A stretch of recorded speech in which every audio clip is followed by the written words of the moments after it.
being swept under the carpet and nobody's calling it out. So that's why I'm here. I'm here to call it out. John Fury is a disgrace. What he's doing is bringing boxing into disrepute. It's disgusting and terrible that people will be watching this fight, the biggest fight in years. Intriguingly labeled Tyson Fury as a disgrace to British boxing, criticizing him as an incompetent fighter who, despite his height and weight advantages, was defeated by a cruiserweight. Carl Froch, his former training partner, and Tony Bellew, known for his playful jabs, mocked Fury, suggesting that if they possessed Fury's size and stature, they would easily dominate the entire boxing world. This implied that Tyson Fury fell far short of the standards expected from a fighter of his caliber. Press conference, and there's been one thing missing in the build-up. Big John Fury, the fighting man, 100 on the hard road. That man is gone. Carl Froch, the former super middleweight world champion, was present ringside and expressed on his YouTube channel that the deserving fighter had emerged victorious.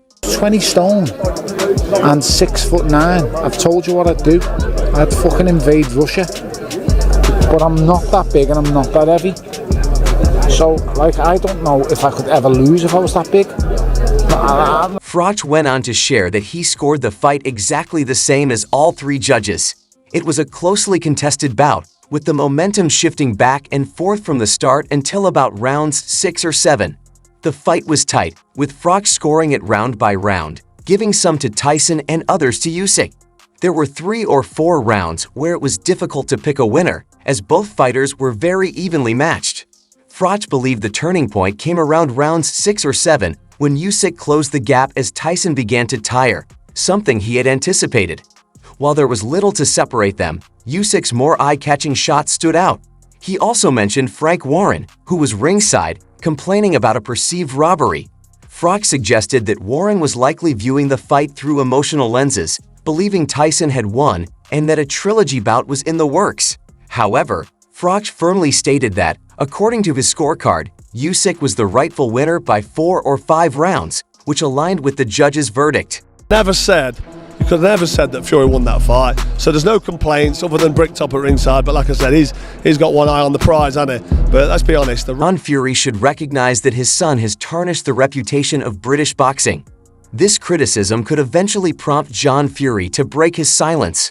While he may remain quiet before and after his son's fight, it's unlikely he will stay silent after facing jabs from Carl Froch. Usyk did the job this evening, got the win and retained his titles in what was a pretty intriguing fight that kind of had you sitting there watching with you. I wasn't mesmerised, but I was interested for every second. Nottinghamshire boxing legend Carl Froch has advised Tyson Fury to consider distancing his father from his team as he intensifies training for his upcoming fight with Alexander Usyk. This recommendation follows the negative attention John Fury garnered for his disruptive behavior at the recent Tommy Fury vs. Darren Till press conference.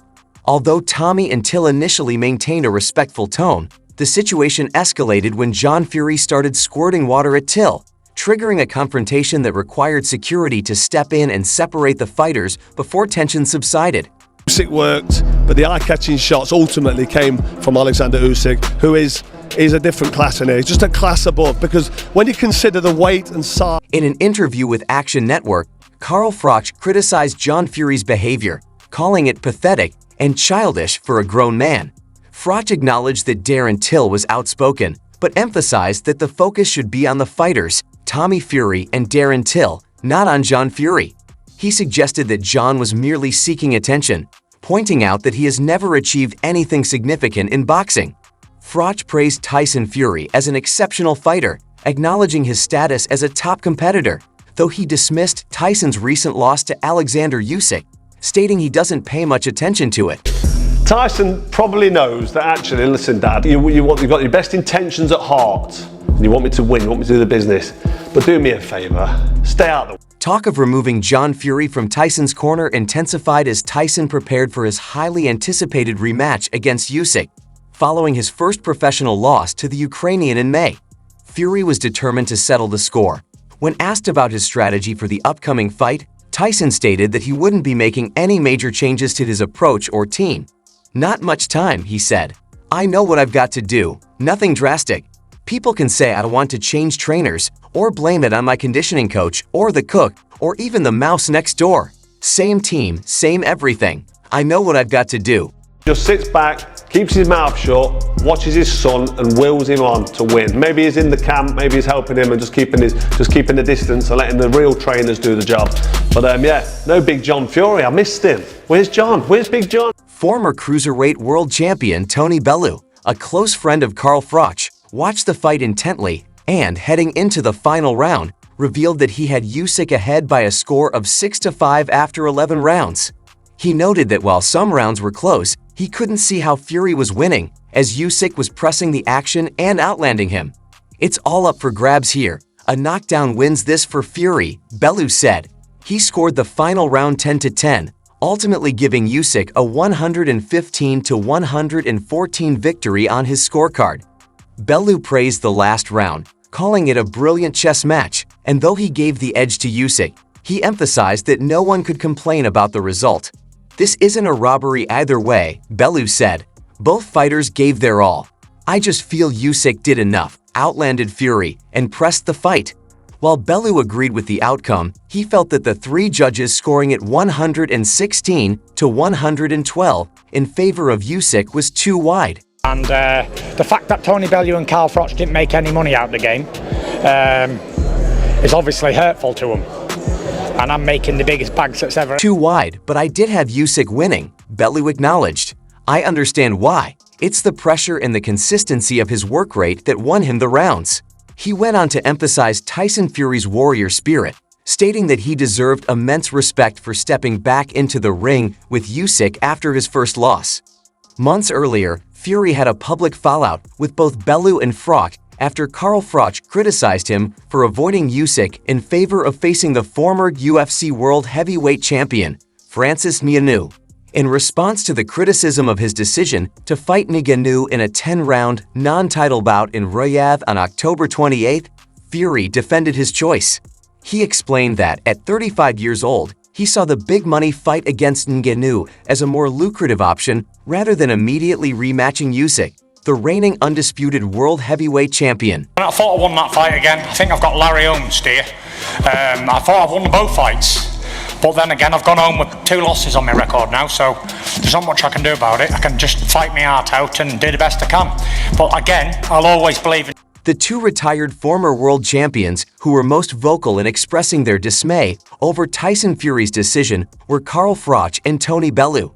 Their comments clearly upset the self-styled Gypsy King, who responded with a sharp retort, "See these damn balls? Lick them, idiot."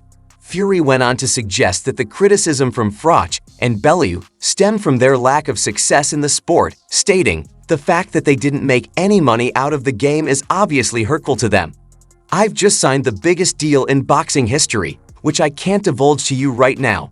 They're like all these media suckers who mention Tyson Fury's name to try and get some clickbait, but without me, there ain't no expletive boxing. I run the game."